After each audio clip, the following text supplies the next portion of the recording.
नमस्कार, NDTV India पर आपका खास स्वागत है। मैं हूं मनोरंजन भारती। आज चर्चा करेंगे एआईएमआईएम के नेता असदुद्दीन ओवैसी साहब से और उनसे चर्चा करेंगे गुजरात के बारे में, हिमाचल के बारे में और कई मुद्दों पर। सर, आपका बहुत बहुत स्वागत है, आपने वक्त निकाला एनडीटीवी से बातचीत करने के लिए। पहला सवाल, आप कल हिमाचल में थे, लौट रहे थे, आपके ट्रेन पे कुछ अटैक किया गया, कुछ ऐसी खबरें आई है? नहीं, हम अहमदाबाद से सूरत जा रहे थे उस वंदे भारत में।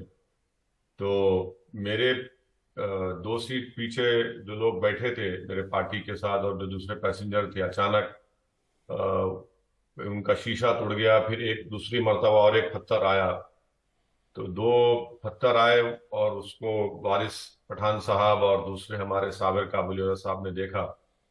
ऐसा हुआ। फिर अब देखिए, वो बोले, वारिस साहब ने बोला है, तो देखिए क्या करती है सरकार। रेलवे ने कहा कि कंस्ट्रक्शन वर्क चल रहा था। चलिए, अच्छा है, मगर कंस्ट्रक्शन में अगर चल रहा है तो फिर उन्हीं की ट्रेन का आईने का नुकसान हो गया। फिर तो ऐसा कंस्ट्रक्शन वो ना करे जिससे उनके वंदे भारत ट्रेन के शीशे टूट जाएं। आपको क्यों निशाना बना रहे हैं सर?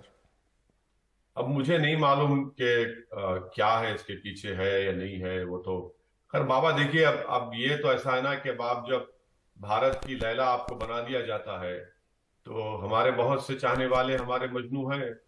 तो उनको लगता है कि भाई इनसे ज्यादा मोहब्बत करेंगे, तो मोहब्बत करने के बाद लोगों के अलग अलग तरीके होते हैं। बाज लोग फूल बिछाते, बाज गाली देते, बाज इल्जाम लगाते, बाज बी टीम, बाज ई टीम, बाज गोली चलाते।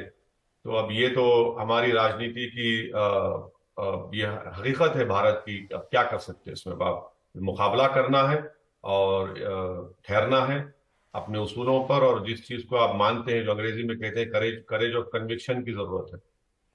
नहीं ओवैसी साहब, मायूस होने की बात नहीं है। भारत का संविधान आपको इजाजत देता है, आप कहीं भी राजनीति कर सकते हैं, इसमें कोई घबराने की बात नहीं। लेकिन नहीं नहीं मेरा नहीं सवाल नहीं यह है नहीं कि नहीं नहीं नहीं, मैं बाबा, देखिए, मुझे पूरा मेरा ईमान, मेरा यकीन ये है कि आप और हम जब इस दुनिया में आए तो ऊपर वाले के हुक्म से आए, और जब जाएंगे उसका वक्त लिखा हुआ है। तो मुझे उस बात की कोई चिंता नहीं है। डर और खौफ इंशाल्लाह मेरे कभी करीब ना आया, ना कभी आएगा इंशाल्लाह। नहीं, आपने सही कहा, सबका वक्त लिखा है, मैं इस बात को अच्छी तरह समझता हूं। लेकिन अब गुजरात की बात कर लेते हैं। गुजरात में आप वहां पे थे, गुजरात में पहले से ही आम आदमी पार्टी है, एक आप भी जा रहे हैं, बड़ा बड़ा घालमेल हो जाएगा इससे सर। नहीं, तो हम तो बाबा 1.5-2 साल पहले हमने म्युनिसिपल इलेक्शन वहां पर लड़ा। अहमदाबाद में हमारे म्युनिसिपल कॉर्पोरेटर्स कामयाब हुए, अहमदाबाद की जनता ने उनको कामयाब किया। गोधरा की जनता ने हमारे कॉर्पोरेटर्स को कामयाब किया। एक साल भर तक हमारा डिप्टी मेयर भी था गोधरा में। फिर भरूच में, मोडासा में हमारे म्युनिसिपल कॉर्पोरेटर्स कामयाब हुए। तो हमारी कोशिश तो पहले से चल रही है। ऐसा नहीं है कि चुनाव से पहले चले गए, बल्कि पिछले 1.5-2 साल से हमारे वहां के अध्यक्ष जनाब साबिर काबुली वाला साहब और हमारे पूरे पार्टी के जिम्मेदारान उनकी लीडरशिप में बड़ी मेहनत कर रहे हैं। आम आदमी पार्टी भी वहां जोर लगा रही है। मुख्यमंत्री, दिल्ली के मुख्यमंत्री दिल्ली में कम, गुजरात में आजकल ज्यादा रह रहे हैं।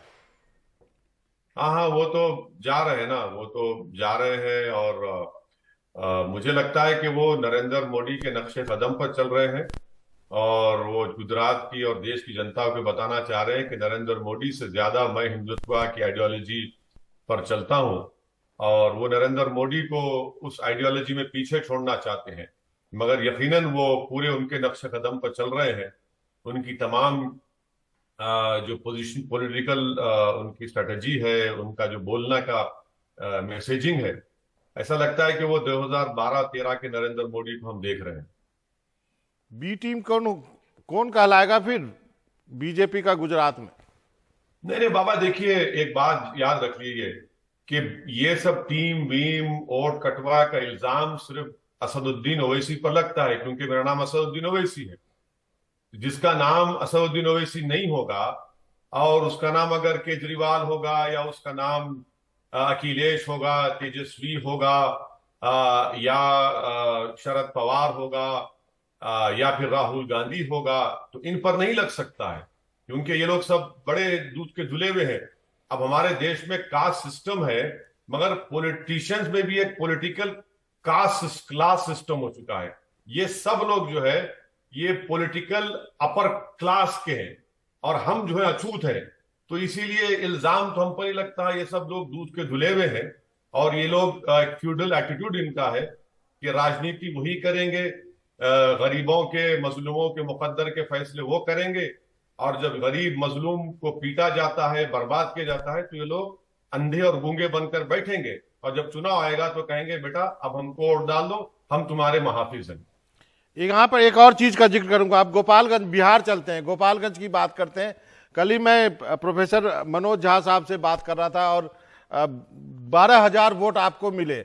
अभी तक तो आप सीमांचल में थे, लेकिन आप ठीक वहां से मतलब पूर्वांचल में पहुंच गए, सिवान पहुंच गए एक तरह से, और वहां भी आपने 12,000 वोट लिया। आरजेडी 1800 वोट से हार गई। हालांकि बीएसपी को भी 8,000 वोट मिले हैं। अब आपके बारे में कुछ बातें कही गई कि आप बीजेपी पॉलिटिक्स के ट्रैप में आ गए हैं, ओवैसी एक्सक्लूजन की राजनीति करते हैं। ओवैसी साहब ने तेलंगाना उपचुनाव में उम्मीदवार नहीं दिया, लेकिन हजारों मील दूर गोपालगंज आ गए। ओवैसी देखें कि उनकी राजनीति से किसे फायदा हो रहा है। उन्हें अपनी राजनीति की दशा और दिशा तय करनी होगी। आप, ओवर टू यू सर। बाबा, मैं आपको याद दिलाना चाहूंगा 2015 में आपने हमारी एक सभा को कवर किया था, जो हम वहां पर नहीं जीते थे। किशनगंज की सभा थी, आप आए थे बाबा जी। अब जितनी बातें राजद के इस राज्यसभा के मौजूद एमपी ने कही है, इनसे मैं इनका जवाब इस तरह से दे सकता हूं कि आपने सही कहा कि हम सीमांचल की हद तक ही महदूद थे, मगर 8 सितंबर को वो जो 7 साला लड़का जिसका नाम रिजवान था, उसको सीवान में बरहारी पुरानी बाजार में उसको गिरफ्तार किया गया, अरेस्ट किया गया। 8 दिन उसको जेल में रखा गया और उसकी मां पुकारते रही कि मेरा बच्चा 8 साल का है। पुलिस स्टेशन में 2 दिन, बरहारी के पुलिस स्टेशन में उसके दादा को 70 साल के क्या नाम था, मोहम्मद यासीन, जो 5 साल पहले सरपंच थे, उनको रस्सियों से बांधकर जेल में रखा गया।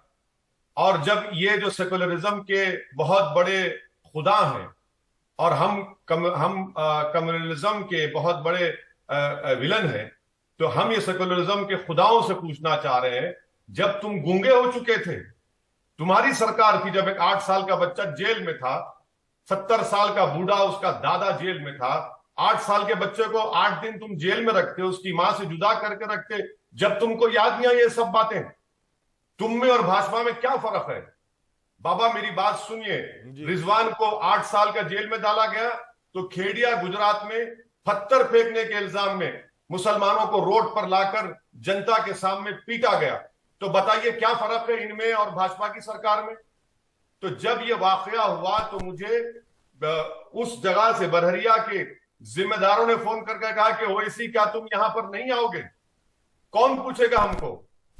मुझे अच्छी तरह याद है कि बुजुर्ग ने फोन करके रोते हुए कहा कि ओवैसी तुम आओ यहां पर लड़ो। मैंने कहा चाचा आ जाऊंगा, मगर नतीजा क्या निकलेगा? तो बोले तुम नतीजे की फिक्र मत करो, हमारे वोट की कीमत क्या है बताओ, क्या हमारे बच्चों को 8 साल के बच्चों को ऐसे जेल में डालेंगे? ये चीज थी, इस पर इनको नहीं बोलना चाहिए था। इनकी सरकार इनकी है। अच्छा, दूसरी बात, हम इलेक्शन लड़े बाबा, 2015 में लड़े और फिर 20 में लड़े। उस वक्त भी झूठ कहा गया, हम 19 सीट पर लड़े, 5 हम जीते, 9 पे ये गठबंधन जीता और मां बाकी 6 पर नीतीश कुमार और भाजपा जीत गई।